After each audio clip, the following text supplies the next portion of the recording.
Bonjour et bienvenue, c'est Mia de Positive Mind Attitude. Je suis ravie de te retrouver aujourd'hui pour cet atelier vidéo Essai bébé 5 pièges à éviter.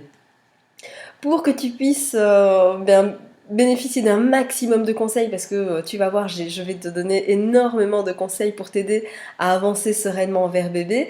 Et donc, pour que tu puisses bien en retirer un maximum d'informations, j'ai quelques petites recommandations pour toi.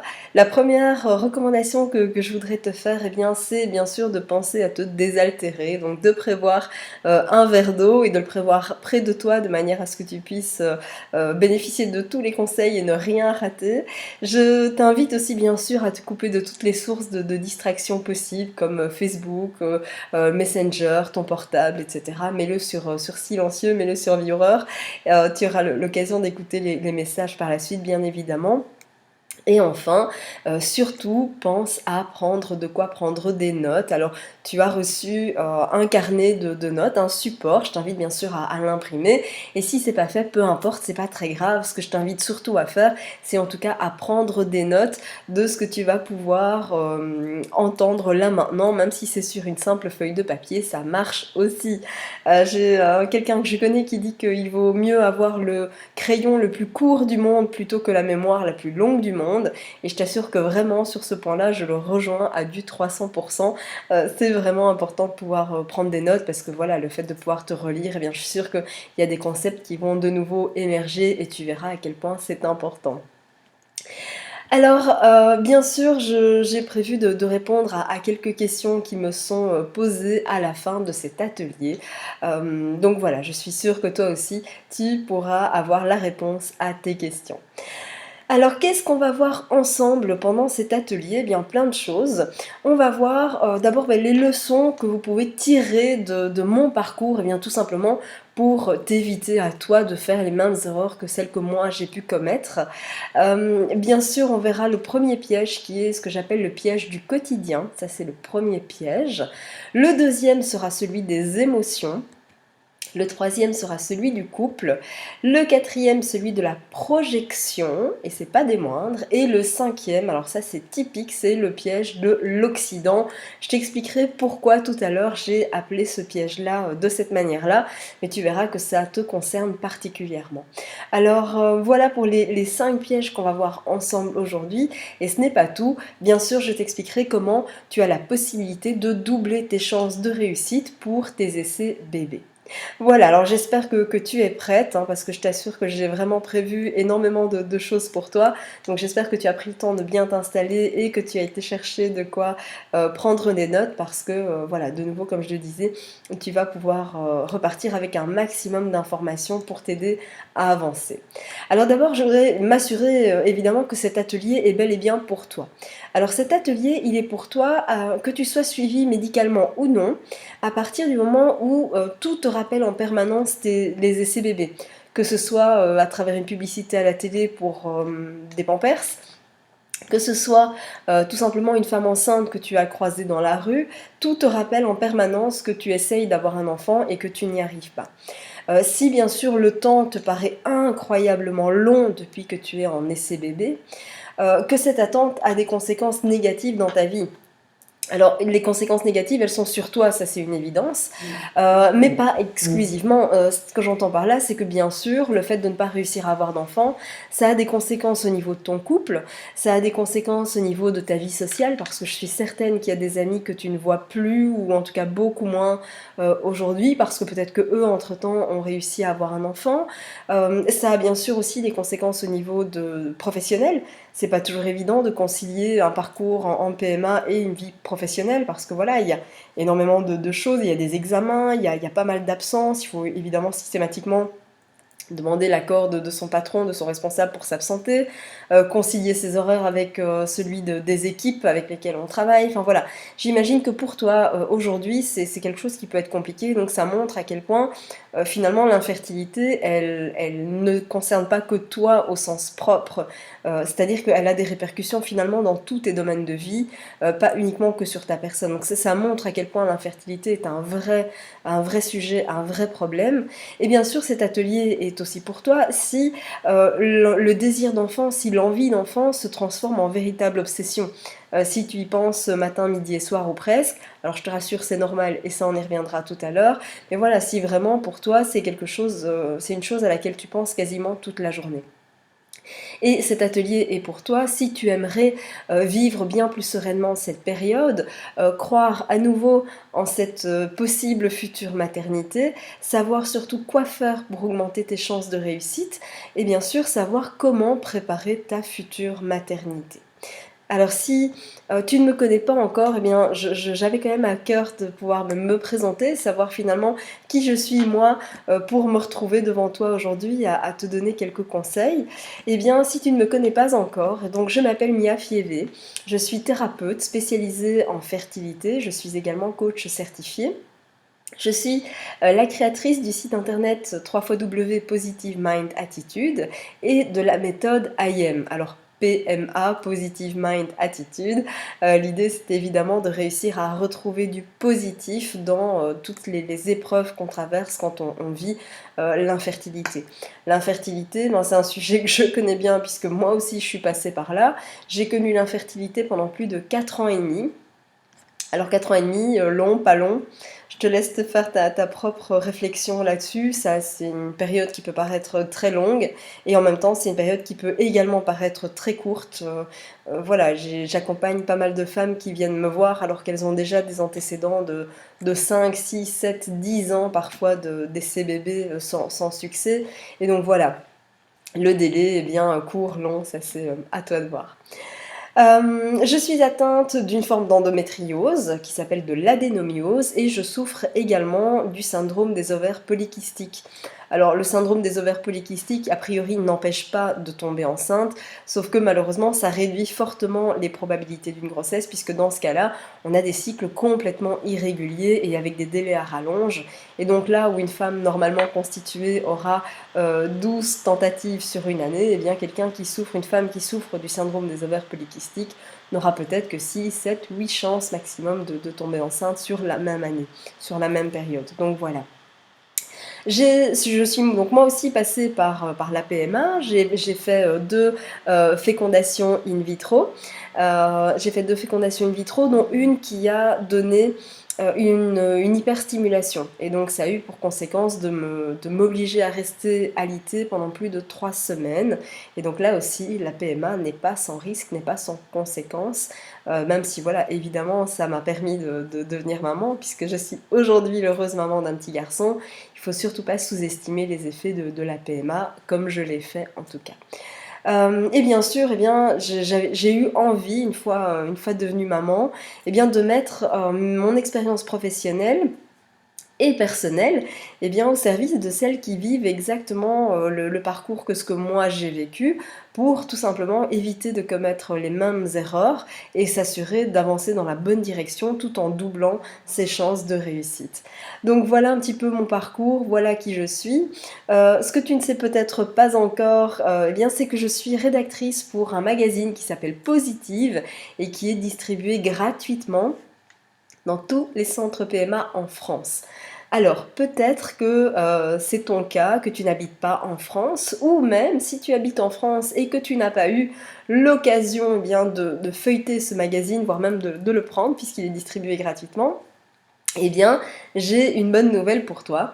J'en ai même deux. La première bonne nouvelle, c'est que pardon, la 3e édition du magazine est en ce moment à l'impression et donc elle sera bientôt distribuée dans les centres PMA. Pardon. Et la 2e bonne nouvelle, eh bien, c'est que le magazine sera désormais consultable en ligne. Et donc, je vais t'envoyer un lien prochainement pour pouvoir consulter le magazine en ligne si jamais tu n'as pas eu l'opportunité bien, de pouvoir le feuilleter dans ton centre PMA. Alors ce que je peux encore te dire de plus sur moi, c'est que je suis également rédactrice pour le magazine Parole de Maman, j'ai une rubrique fertilité. J'ai animé de façon hebdomadaire une émission radio pour le Canada également. J'ai mis en place des partenariats avec des cliniques qui sont spécialisées en fertilité. J'interviens comme conférencière lorsqu'il y a des événements qui sont liés à la fertilité. J'ai également eu l'opportunité de former des médecins à la communication avec les patientes. Voilà tout ce que je peux te dire par rapport à moi. Voilà, oui, bah, je suis aussi évidemment régulièrement interviewée dans différents magazines et c'est vraiment pour moi une opportunité extraordinaire de continuer à faire parler de l'infertilité, à contribuer en tout cas à briser le tabou de cette infertilité. Donc voilà pourquoi ça me tient encore à cœur de répondre favorablement quand je reçois des sollicitations pour des interviews. C'est ma manière à moi oui, de briser un peu ce tabou qui est lié à l'infertilité. Voilà, tu sais un petit peu plus de choses en tout cas sur mon parcours. Et ce que j'avais envie de continuer à partager avec toi, c'est les leçons que tu peux tirer justement de mon expérience, de ce que j'ai moi-même vécu. Il y a 2 grands conseils que j'ai envie de te donner.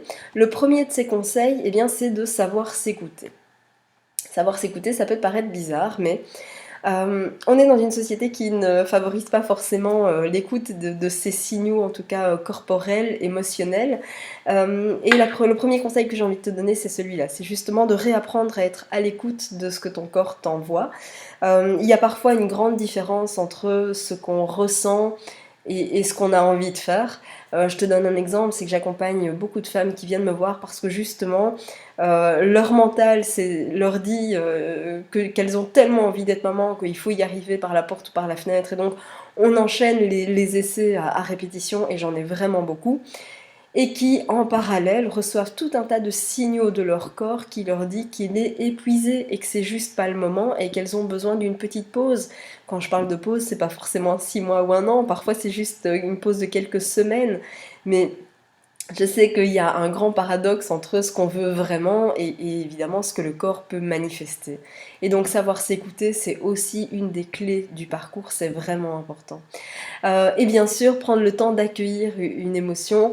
On est dans une société où on laisse très très peu la place à l'émotionnel, et on y reviendra tout à l'heure, mais vraiment une émotion, elle a un rôle, et une émotion, elle s'accueille. Donc je t'en dirai plus tout à l'heure par rapport à cette partie-là de mon conseil.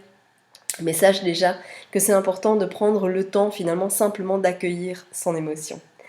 Alors, ce que j'ai également envie de partager avec toi comme conseil, c'est de reprendre les choses en main. Je ne sais pas si c'est ce que tu ressens aujourd'hui en ce moment, mais moi j'avais le sentiment que je n'y arriverais pas toute seule, je n'y arriverais pas sans une aide médicale. J'avais vraiment le sentiment que de toute façon, quoi que je fasse, ça ne m'appartenait plus.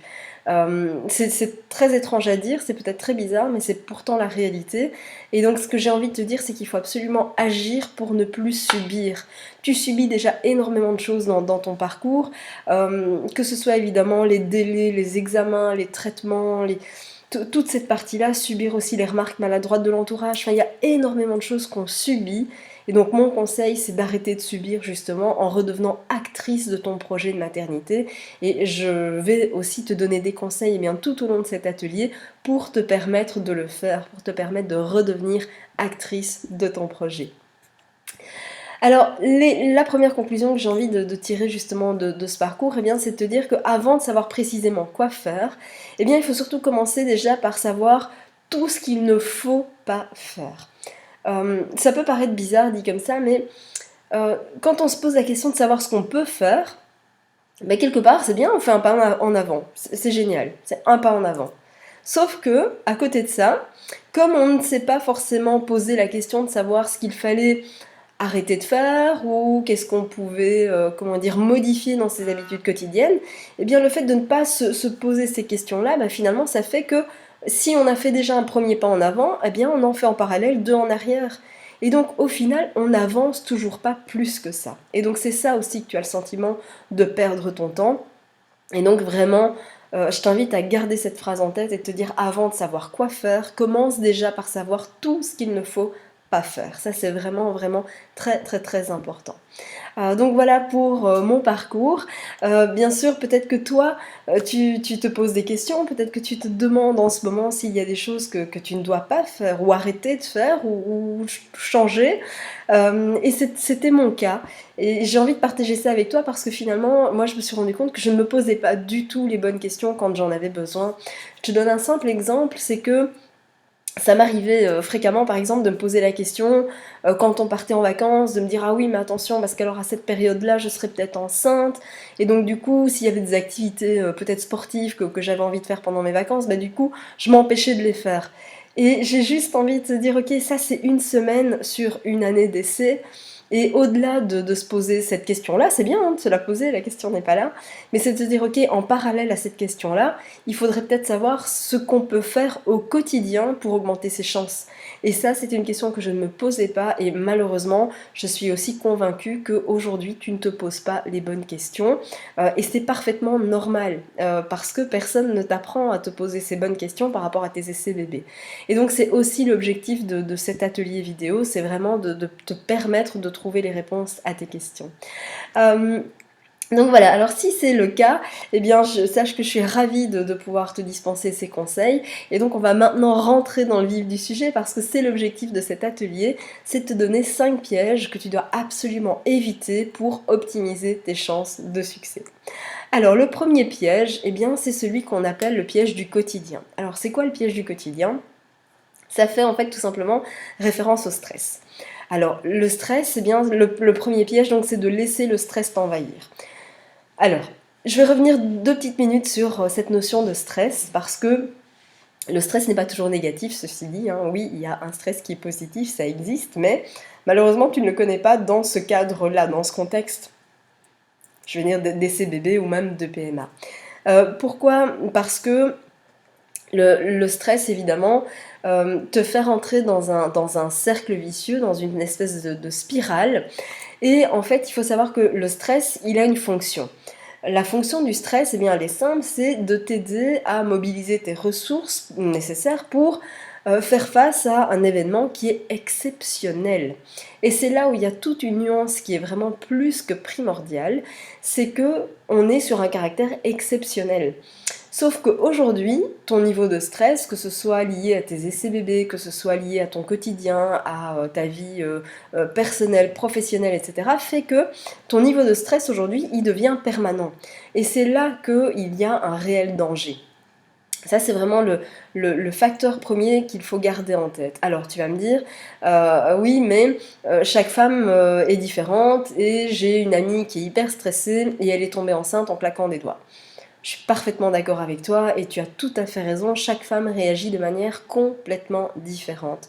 De la même manière que tu as des personnes qui sont, je sais pas moi, qui pourraient être complètement avec l'alcool ou la cigarette par exemple, tu as des nanas qui fument comme des pompiers et qui malgré tout réussissent à concevoir un enfant en claquant des doigts. Et donc c'est tant mieux pour elle finalement si c'est le cas. Maintenant, j'ai envie de te dire que malheureusement, ce n'est pas ton cas. Si tu as déjà des difficultés à tomber enceinte, eh bien forcément, le stress va jouer un rôle supplémentaire. Pourquoi? Pour la simple et bonne raison qu'en fait, qu'est-ce qui va se passer? Je t'en parlais à l'instant, c'est que tu vas rentrer dans un cercle vicieux, tu vas rentrer dans une forme de spirale, parce que, étant donné que tu n'arrives pas à concevoir un enfant, eh bien forcément, ça va chez toi engendrer un certain niveau de stress, d'accord? Et que ce stress, plus tu vas être en état de stress, plus ça va réduire tes chances de concevoir un enfant. Et de nouveau, hein, ça n'a rien d'ésotérique, ça n'a rien de magique, c'est un concept qui est prouvé scientifiquement aujourd'hui. Le stress réduit la fertilité de plus de 46%. Donc c'est vraiment pas quelque chose qui est à prendre à la légère, les chiffres sont vraiment parlants et significatifs. Et c'est tout à fait normal, pourquoi? Parce qu'en fait, le stress, qu'est-ce que ça fait? C'est que dans ton organisme, ça va augmenter ton taux de cortisol et ça va augmenter ton taux de prolactine. Et ces hormones-là, qu'est-ce qu'elles vont faire? Eh bien, elles vont engendrer des troubles au niveau de l'ovulation. Ça pourrait même engendrer carrément une absence d'ovulation. Donc c'est pour te dire à quel point le stress n'est pas aussi anodin qu'il n'y paraît. Et oui, c'est scientifiquement prouvé, le stress a un impact négatif, même si certaines arrivent à devenir maman en claquant des doigts en étant particulièrement stressées. Et c'est tant mieux, encore une fois, chaque femme réagit de manière différente. Mais si toi tu es là aujourd'hui avec ces difficultés, c'est que forcément ça doit avoir un impact sur toi. Alors, comme je te le disais, hein, j'étais moi-même tombée dans ce cercle vicieux, c'est-à-dire que je n'arrivais pas à avoir un enfant, et donc forcément ça me mettait en colère, et puis ça me stressait, et puis j'étais dans tous mes états, toutes mes émotions, mais en même temps, ces états-là, même s'ils sont particulièrement normaux, eh bien, ils ne sont pas sans risque, et donc voilà pourquoi j'étais rentrée finalement dans une sorte de cercle vicieux. Alors, le conseil que je voudrais te donner à toi là maintenant qui me regarde en ce moment, eh bien, c'est de te focaliser non plus sur arrêter de stresser, mais bien sur le fait de te focaliser sur la détente. Alors, je te recommande bien sûr d'y consacrer 10 minutes par jour, mais pourquoi est-ce que cette nuance est importante? Tout simplement parce que, je ne vais pas rentrer dans le détail ici, mais sache que à la base ici, dans la nuque, tu as ce qu'on appelle une formation réticulée. C'est un canal nerveux, si tu veux, je vais expliquer ça comme ça, qui joue en fait le rôle de filtre pour ton cerveau. Ça veut dire que cette formation réticulée, cet ensemble de voilà, terminaisons nerveuses, va jouer le rôle de filtre pour toi en essayant de faire la part des choses et en déterminant ce qui est urgent et important. Je te donne un exemple, c'est qu'au quotidien, là maintenant, tu es en train de m'écouter, mais en même temps, tu es soumise à tout un tas de stimulations auditives, visuelles, kinesthésiques, c'est-à-dire que tu vas peut-être percevoir d'autres choses, tu perçois la lumière, tu perçois des bruits, des sons, tu vas peut-être percevoir aussi tes vêtements sur la peau, etc. Et en fait, la formation réticulée, elle joue parfaitement son rôle, c'est-à-dire que elle sait que tout ça, ce sont des choses, ce sont des stimuli qui ne sont pas importants pour toi et qui du coup les occultent complètement, d'accord? Mais ça veut dire que du coup, quand tu te focalises sur le fait d'arrêter de stresser, eh bien, ta formation réticulée, elle joue bien son rôle parce qu'elle entend le mot stress et elle se dit ok, stress c'est important pour toi, et donc elle va jouer son rôle en déterminant tout ce qui va être stressant pour toi et en te les mettant en évidence. Voilà pourquoi je te conseille plutôt de te focaliser sur la détente plutôt que sur le fait de vouloir arrêter de stresser. Parce que dans ce cas-là aussi, si tu te focalises sur la détente, eh bien, ta formation réticulée, elle va jouer son rôle de la bonne manière, encore une fois, sauf que cette fois-ci, elle va te permettre d'être attentive à tous les moments, tous les moyens qui sont à ta disposition pour profiter d'un petit peu de détente. Voilà pourquoi le choix des mots dans ce cas-ci est important. Au niveau de ton cerveau, ça fait vraiment toute la différence. Donc je t'invite vraiment à te focaliser sur la détente plutôt que sur le fait d'arrêter de stresser. Ce que j'ai envie de te donner aussi, c'est le deuxième piège, c'est le piège du couple. Et ça, malheureusement, je suis archi convaincue sur le fait que là maintenant, en ce moment, tu es tombé déjà dans ce piège. Et si c'est pas le cas, je vais vraiment te donner des billes et des infos pour éviter d'y tomber, ou en tout cas d'en ressortir le plus vite possible. C'est un piège que quasiment 100% des femmes qui sont en essai bébé et qui éprouvent des difficultés connaissent. Pourquoi? Parce que eh bien, on tombe dans le piège du câlin programmé, du câlin sur commande. Ce que j'entends par là, c'est que bien sûr, comme tu es en essai bébé, eh bien forcément, tu vas calculer ta période d'ovulation, et c'est très bien de le faire, sauf que comment dire, les mois sont là, les mois, parfois les années, pour certaines, passent, et que donc du coup, on a tendance à concentrer les essais sur cette période de fertilité, sur les 5-6 jours de fertilité qu'on peut connaître. Et du coup, qu'est-ce qui se passe? Eh bien, c'est qu'on tombe surtout donc, dans ce côté hyper programmé, et on arrive avec une perte incroyable de spontanéité dans les rapports. Alors le comble quand même, c'est qu'évidemment du coup on a une chute considérable de la libido, c'est-à-dire que presque tu en arrives à un état où le câlin c'est pas du tout pour le plaisir, c'est uniquement dans un but de faire un enfant, et qu'en dehors de cette période fertile, peut-être que tu te dis que faire un câlin ça sert à rien du coup. Et en tout cas, si je te partage ça vraiment à cœur ouvert, parce que moi aussi je suis passée par là, et moi aussi je suis tombée dans le piège de me dire, bah en dehors de cette période de fertilité, finalement, en gros, ça sert pas à grand chose. Sauf que si ça sert à consolider le couple, ça sert à penser à soi, ça sert à se faire plaisir, et donc c'est vraiment important de se dire que c'est aussi là pour souder le couple. Alors bien sûr qu'il y a d'autres moyens de souder son couple que uniquement sur l'oreiller, hein. Je suis la première à en avoir conscience, et donc j'avais quand même envie de te parler de ça parce que moi j'ai en fait se dire qu'il faut absolument renforcer du coup son couple qui est déjà soumis vraiment à rude épreuve. Et d'ailleurs, ce qu'il faut se dire aussi, c'est que c'est pas un mythe. Il y a énormément de couples qui se séparent pendant la PMA, tellement le couple est soumis à rude épreuve. Alors c'est pas une fatalité. Et ça, c'est vraiment, je crois, le concept à retenir par rapport à ce piège, c'est de se dire que le couple qui va mal, le couple qui est soumis à rude épreuve, ce n'est pas une fatalité. Ton couple peut très bien en ressortir grandi et renforcé. C'est le cas pour moi, c'est le cas de tout un tas de femmes que j'accompagne. Et donc vraiment, je t'invite à garder ça en tête et à dire oui, c'est possible. Et je partage avec toi du coup mon déclencheur à moi. Ça a été le test de 1 heure. Je ne sais pas si tu connais ce test-là. En tout cas, c'est un test qui est de moins en moins pratiqué, mais qui l'est encore pas mal par certaines cliniques. C'est en fait, donc ton médecin, ton gynécologue va te donner 1 heure à laquelle tu dois absolument faire un câlin. Et tu dois arriver en déant les X minutes, les X heures à l'hôpital, de manière à pouvoir permettre certaines analyses. Et donc tu dois arriver en l'état, bien sûr, inutile de t'imaginer que tu as la possibilité de prendre une douche. Hein. C'est faux et archi faux, tu fais le câlin, tu mets tes vêtements et tu pars tel quel à la clinique. Voilà, désolée pour le côté glamour, mais ça fait partie du test de 1 heure. Et donc, ce fameux test, pour moi, ça a été un vrai déclencheur parce que je me suis rendu compte finalement que, ok, dans ce cas-là, c'était le gynéco qui me disait, voilà, le câlin, il doit être fait à telle heure. Mais finalement, à part l'heure, le câlin était quand même finalement programmé.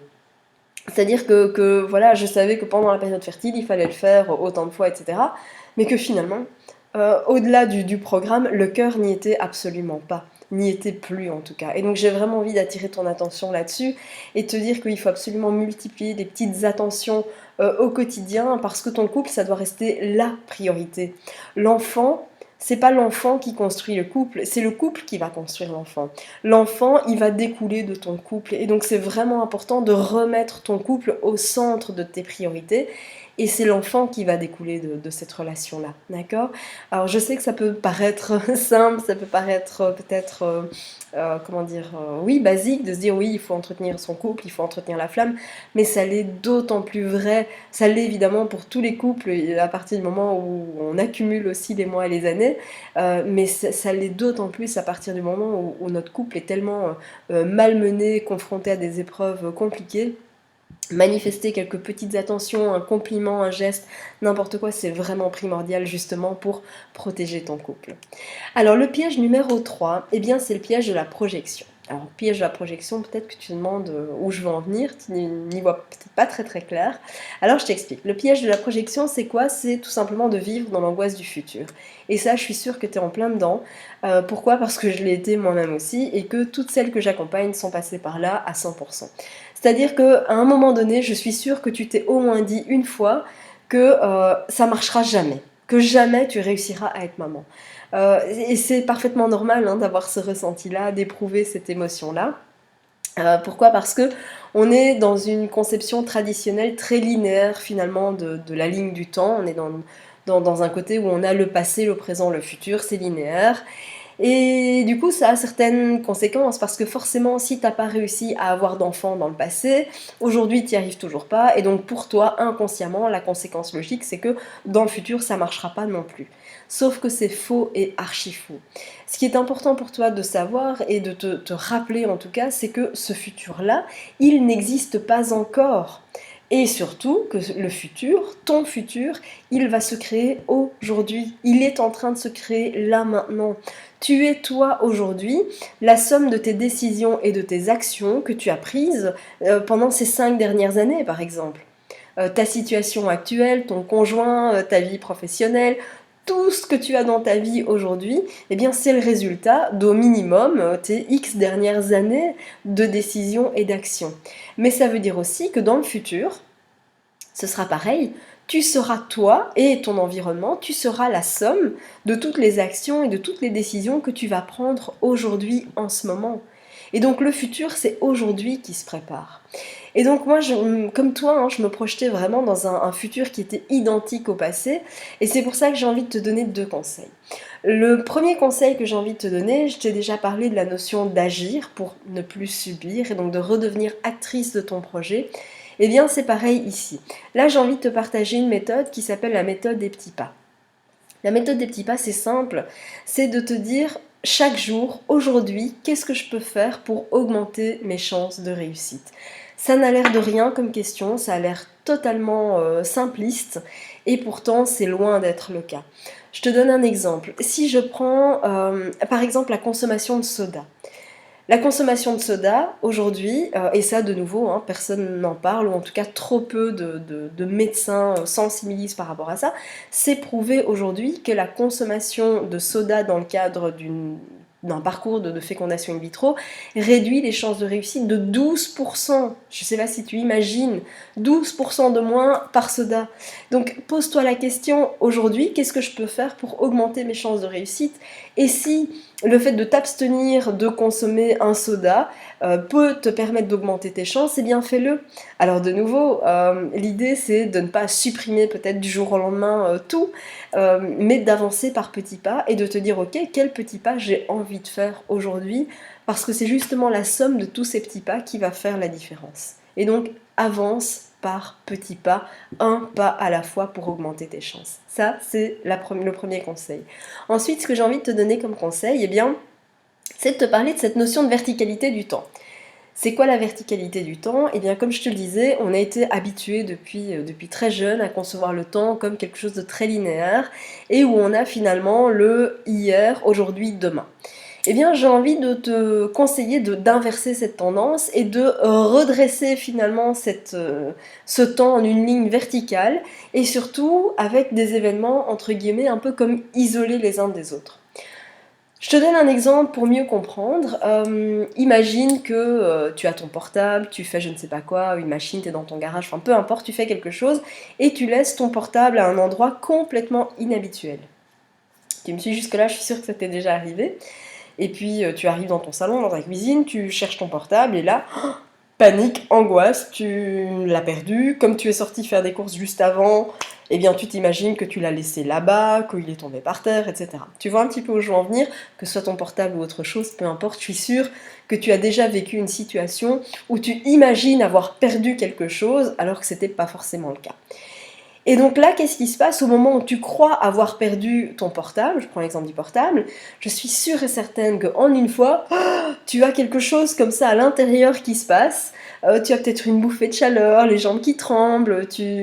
Évidemment, tu t'imagines. Pourquoi? Parce que tu t'imagines déjà dans le futur tous les ennuis que ça va engendrer. Tu t'imagines que tu vas pas pouvoir prévenir X, Y, Z, que tu vas devoir peut-être débourser des sommes incroyables pour te racheter un nouveau portable, que tu as perdu tes contacts, enfin, toutes tes informations, tes photos, tes je sais pas tout quoi, enfin, tu te projettes déjà dans un futur qui n'existe pas encore.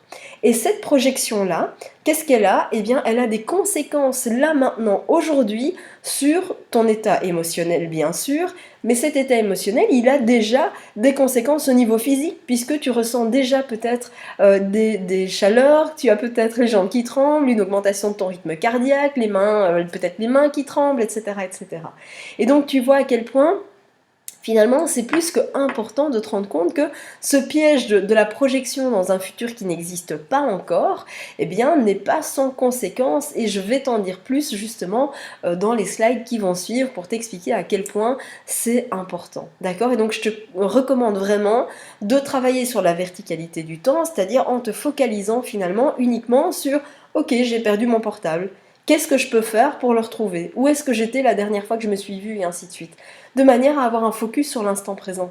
C'est pareil avec ta fertilité. Quand ton cerveau t'envoie des flashs qui te dit je serai jamais maman, ça marchera jamais pour moi, c'est te dire ok, merci pour l'info, merci mon cerveau, mais c'est pas du tout l'image que j'ai envie d'avoir, et donc qu'est-ce que je peux faire aujourd'hui pour augmenter mes chances de réussite? Elle est là la vraie question. Ça nous amène du coup au piège numéro 4, qui est le piège des émotions. Alors celui-là, je peux t'en parler pendant des heures, parce que c'était vraiment ma grande spécialité. Ma spécialité à moi, c'était de faire comme si tout allait bien. Et donc, comment dire, j'étais en train mais vraiment de mettre, d'entasser très très très profondément toute la souffrance qui était liée au fait de ne pas réussir à avoir d'enfant, et j'étais vraiment en train de bien le planquer sous des couches, hein, parce que je voulais pas en parler, je voulais être forte, garder la tête haute, et en fait j'étais juste en train de m'effondrer à l'intérieur, mais extérieurement parlant, je faisais évidemment comme si tout allait bien.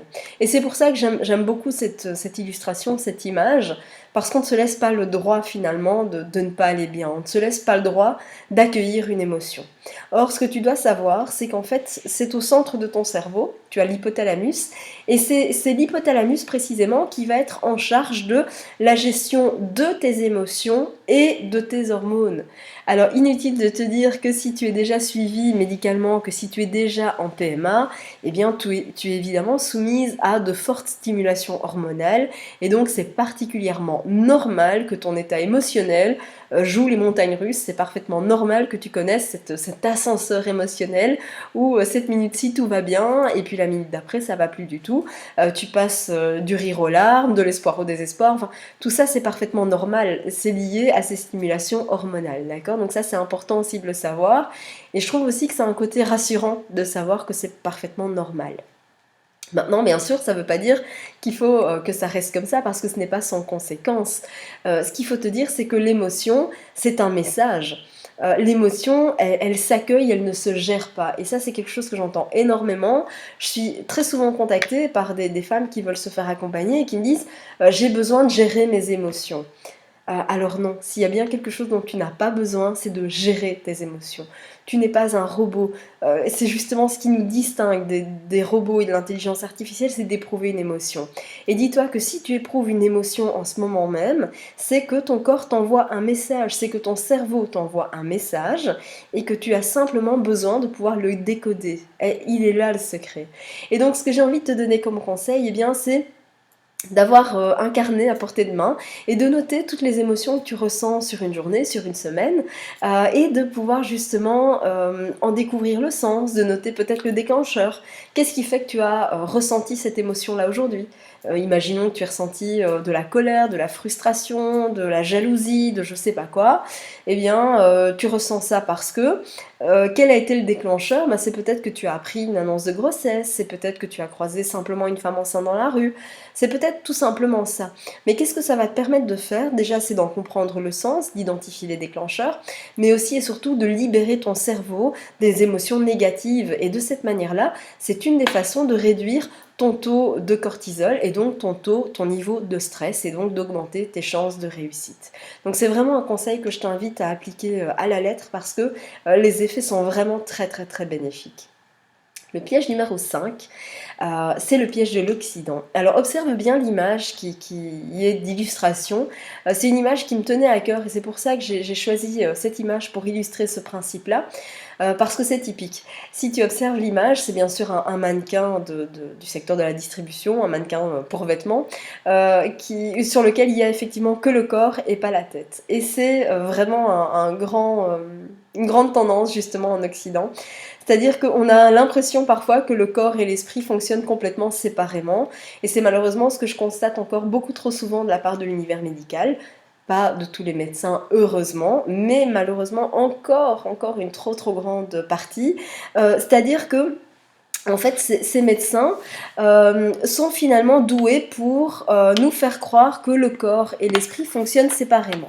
Et donc, qu'est-ce qui se passe? Eh bien, on a le corps d'un côté, la tête de l'autre, c'est-à-dire que ces médecins vont travailler vraiment au niveau de la mécanique corporelle, vont aller chercher tout ce qui peut causer une infertilité, mais ne tiennent malheureusement pas du tout compte de l'état émotionnel qu'on peut ressentir. Or, c'est complètement absurde, puisqu'on a vu tout à l'heure que, bien sûr, c'est l'hypothalamus qui est au centre du cerveau, qui va gérer à la fois les émotions et les hormones.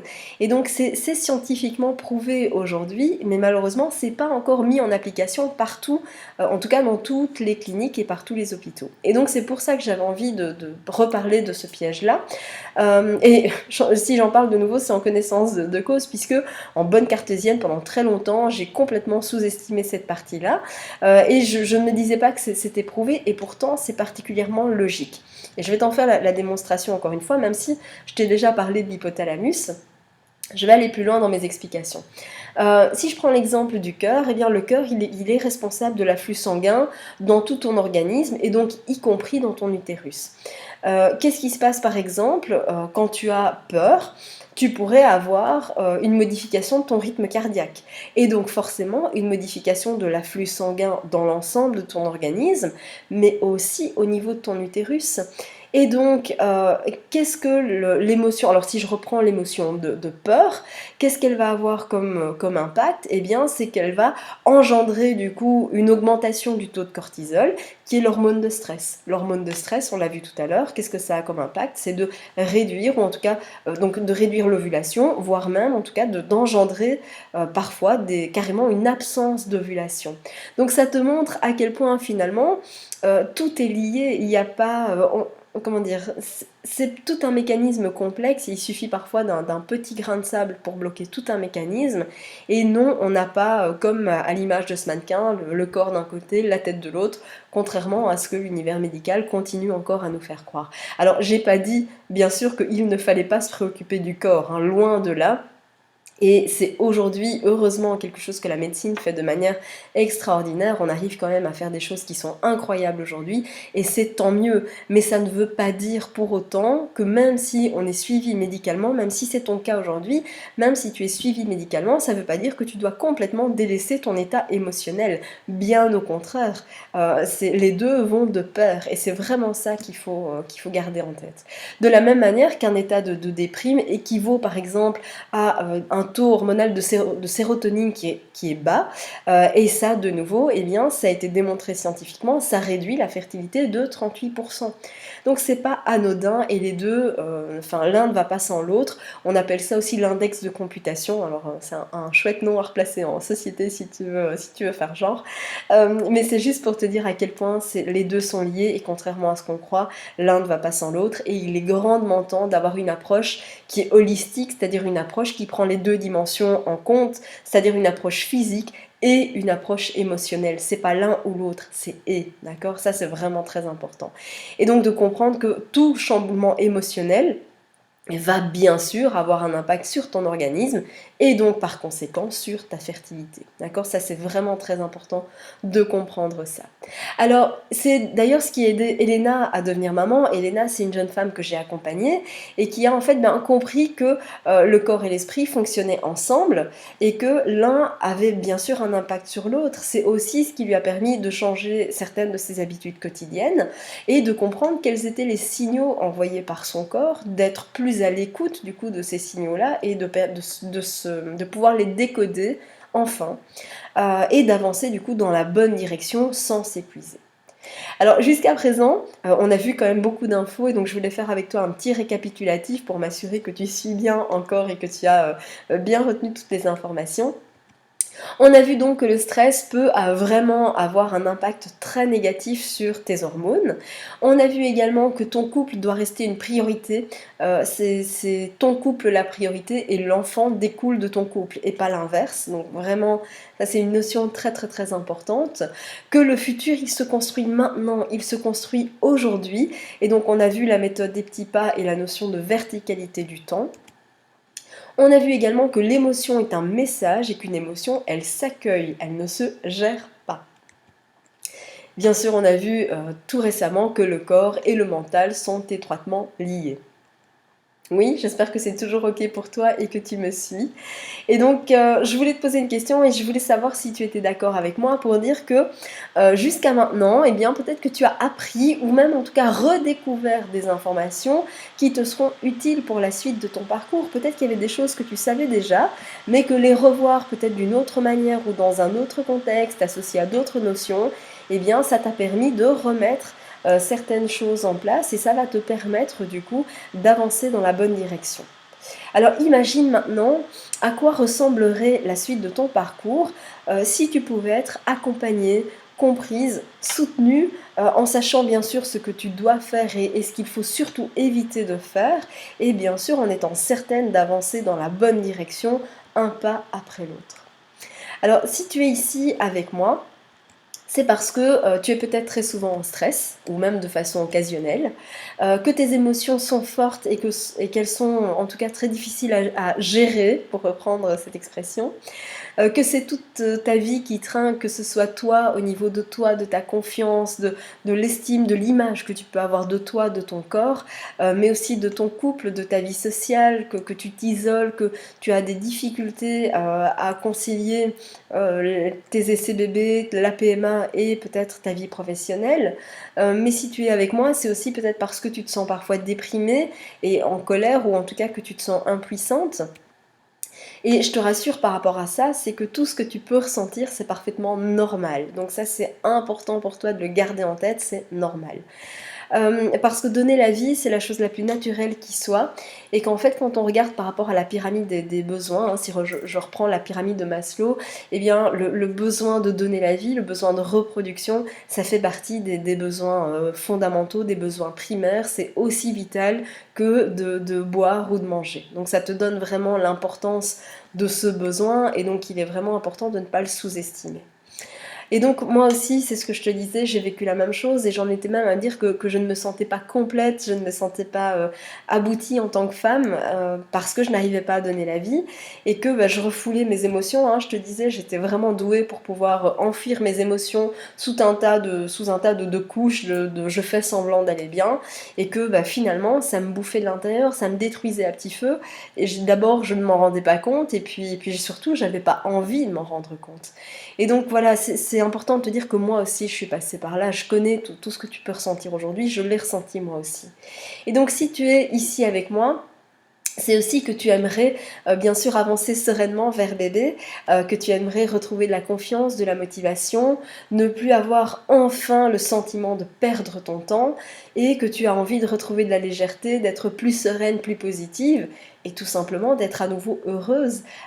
Évidemment que tu seras la mère la plus heureuse qui soit, je n'ai aucun doute sur le sujet, mais dis-toi que ton bonheur ne doit pas attendre. Ton bonheur, il se joue aussi aujourd'hui. La manière dont tu deviens mère, elle est déjà en train de se construire aujourd'hui, et c'est ça aussi qui est important. Alors si tout ça, ça fait sens pour toi, si tout ce que j'ai dit jusqu'à maintenant, ça fait écho, ça résonne en toi, eh bien, tu vas avoir besoin d'informations. Tu vas avoir besoin d'informations qui vont tenir compte, eh bien, à la fois de ton physique, de ton côté mécanique, hein, comme je le disais tout à l'heure, mais aussi et surtout de ton état émotionnel. Tu vas avoir besoin de concret, tu vas avoir besoin de partage d'expérience, d'un soutien inconditionnel, et aussi de pouvoir avancer étape par étape, un peu en gros comme une recette de cuisine. Alors, si c'est le cas, eh bien, j'ai quelque chose pour toi.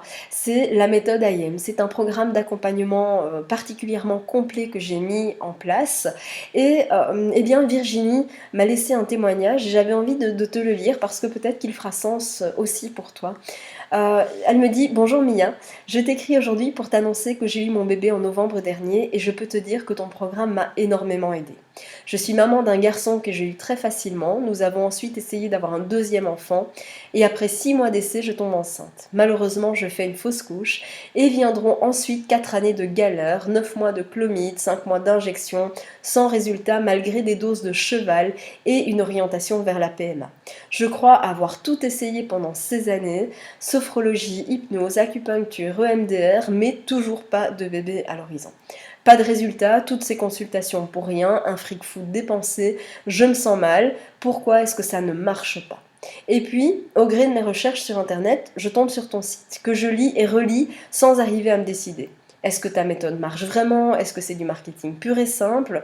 Je m'inscris sur un forum à la recherche de personnes qui ont essayé ta méthode, et j'hésite. Et puis, je m'engage dans le protocole, et là je me dis qu'au point où j'en suis, je ne risque pas grand-chose, et je me lance. Et quelle bonne décision! Je te remercie Mia, car grâce à tes programmes audio, j'ai pu aller à mes rendez-vous sans stress et confiante. Je les écoutais en boucle dans ma voiture, et franchement, ça m'a énormément aidée. Je suis sûre que ton programme m'a libérée.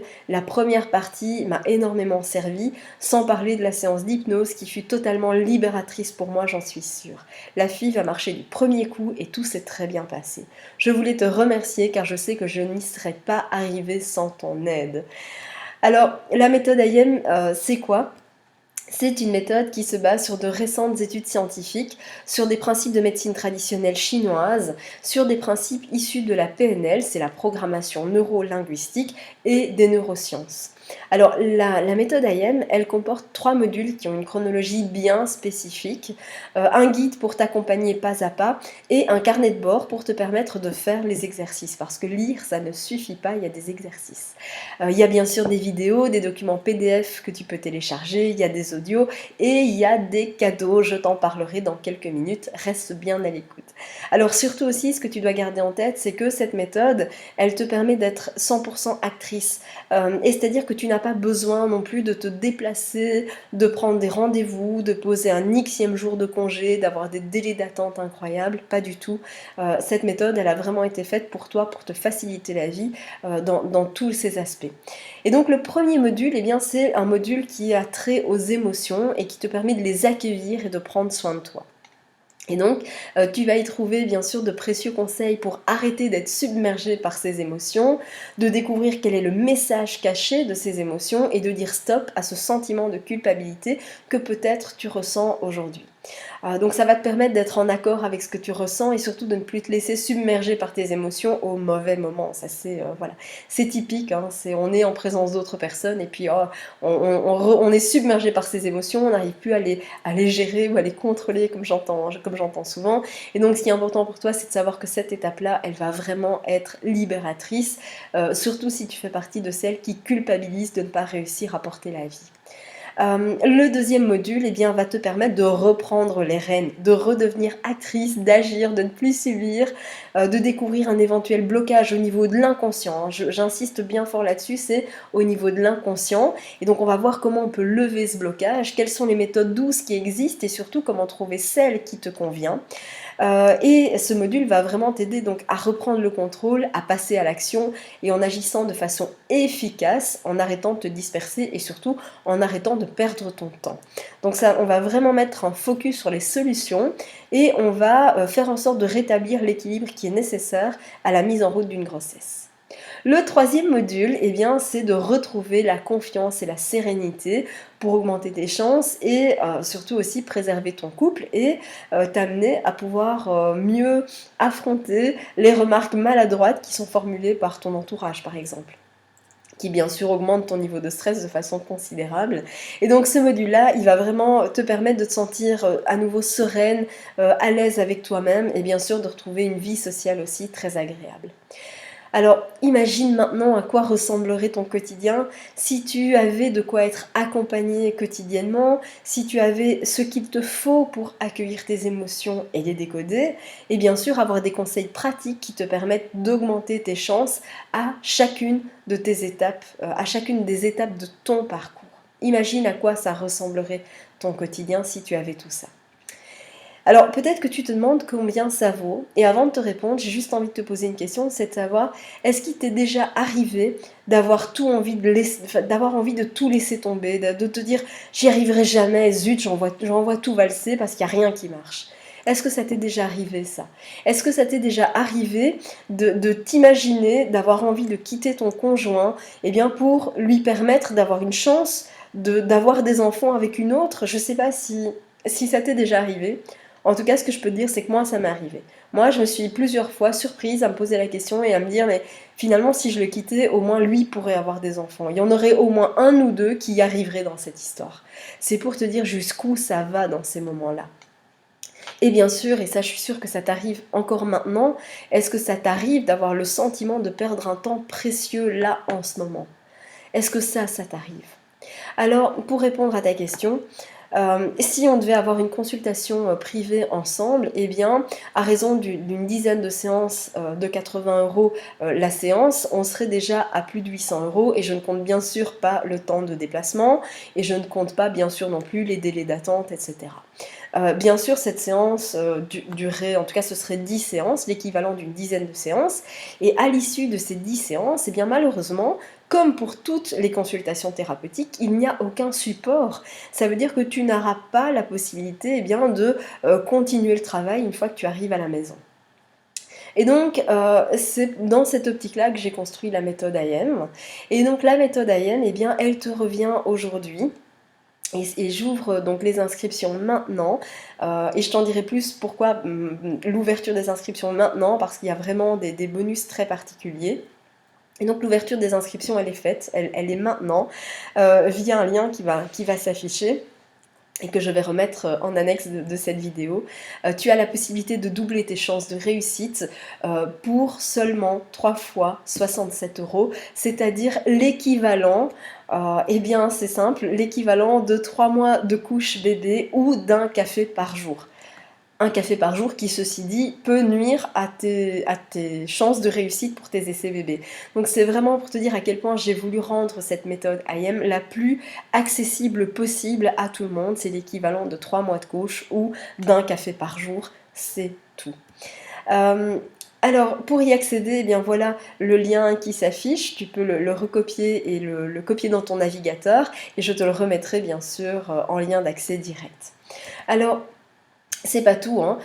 Cette méthode IM, j'ai vraiment voulu maximiser tes chances de réussite, et donc je me suis posé la question de savoir comment je pouvais t'aider au maximum à augmenter tes chances de succès, et donc je me suis demandé qu'est-ce qui était en mon pouvoir de faire pour que toi aussi tu puisses réaliser ton rêve de devenir maman. Alors c'est simple. Eh bien, j'ai intégré de nombreux bonus à la méthode IM, dont une séance de yoga, d'hypnose et de sophrologie pour te permettre de te libérer du stress, une séance de Qigong qui a été spécialement conçue par le docteur Martine de Pongadé, spécialement conçue pour la méthode IM et Positive Mind Attitude, de manière à stimuler tes méridiens, qui sont d'ailleurs très travaillés en acupuncture, et de booster ta fertilité, une technique de respiration qui est à pratiquer quotidiennement, le replay de ma conférence Gérer l'attente et le programme Grossesse Zen qui a été conçu par Julie Lemaire, qui est sophrologue spécialisée en périnatalité et qui va te permettre de vivre une grossesse sereine même après un parcours aussi compliqué que le tien. Et ce n'est pas tout, j'ai encore quelques surprises pour toi et pas des moindres. Uniquement si tu agis maintenant, tu as en plus la possibilité de recevoir en cadeau mon programme Réussir sa FIV, qui est en fait un véritable mode d'emploi sur ce qu'il ne faut faire et ne pas faire avant, pendant et après ta fécondation in vitro, et ça vaut bien sûr pour les inséminations artificielles. Tu reçois aussi en plus en cadeau mon programme Réduis ton stress, de manière à booster ta fertilité de 46%, tout en prenant soin de toi, et bien sûr mon programme audio Positive Mind Attitude qui va t'accompagner partout au quotidien, où que tu sois et autant de fois que tu le souhaites. La valeur totale de ces bonus est de 259 €. Et donc peut-être que tu te demandes si cette méthode, si ce programme est pour toi. Alors je vais être honnête avec toi, et je n'ai envie d'accompagner que des femmes qui sont motivées, prêtes à passer à l'action pour réaliser leur rêve de devenir maman, et donc qui vont aussi peut-être accepter de remettre certaines de leurs croyances en question, qui bien sûr vont passer à la pratique et ne se contenteront pas uniquement de le lire.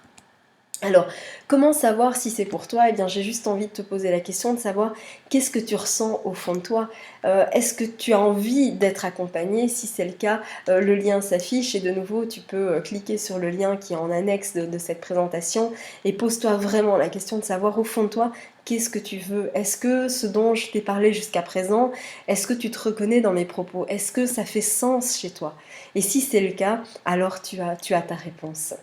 Alors quand est-ce que ça va commencer? Eh bien, dans les 15 minutes, tu vas recevoir un email. Donc j'ai envie de te dire, ça va commencer tout de suite, ça va commencer aujourd'hui.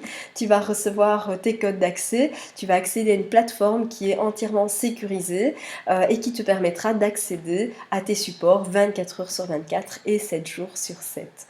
Alors si tu as une question avant de démarrer, tu peux bien sûr me contacter via mon site internet www.positivmindattitude, via Facebook, ou encore via mon adresse mail directe qui est mia@positivemindattitude. Voilà. C'était la fin de cette présentation. J'espère en tout cas que ça a répondu à tes attentes.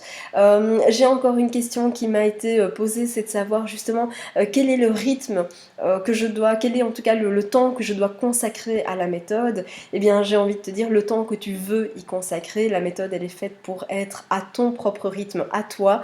Tu peux très bien faire la méthode sur 15 jours comme tu peux la faire sur 3 mois. Ça, c'est toi qui vois. Le but, c'est vraiment que tu puisses te respecter toi, respecter ton rythme, respecter tes besoins. Et donc, la méthode, elle a été conçue pour toi. J'espère avoir répondu à tes questions. J'espère vraiment que les conseils qui t'ont été donnés dans cet atelier eh bien, te permettront d'avancer grandement vers la réalisation de ton rêve de devenir maman. Et puis, ben, moi, je te dis à très vite. On se retrouve au sein du programme. C'était Mia de Positive Mind Attitude.